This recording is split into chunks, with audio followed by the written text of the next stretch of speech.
It is not summer just yet, but as temperatures start climbing closer to the 90s, experts say get your home summer ready now, or you may end up paying for it later.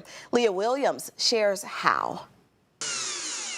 Summer is one of the busiest times of the year for air conditioning companies across the Mid-South. Of course, we're always busy, definitely in the summertime. And as summertime quickly approaches, technicians at Choate HVAC and Plumbing said now is the time to start getting your units checked, starting with the filters. Change that air filter.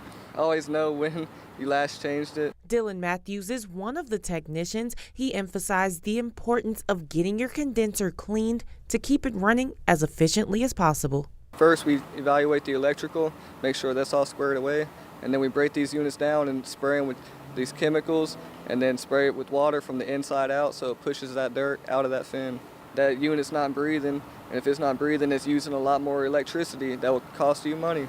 The U.S. Department of Energy also offered some tips to save money in the summer, including installing window coverings, buying cooler light bulbs like LED lights, and sealing all cracks and openings around your home.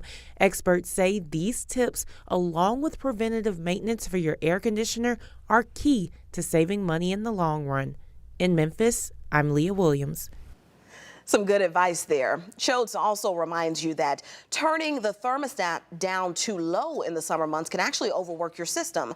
The air conditioner can only cool your home down about 20 degrees from the temperature outside.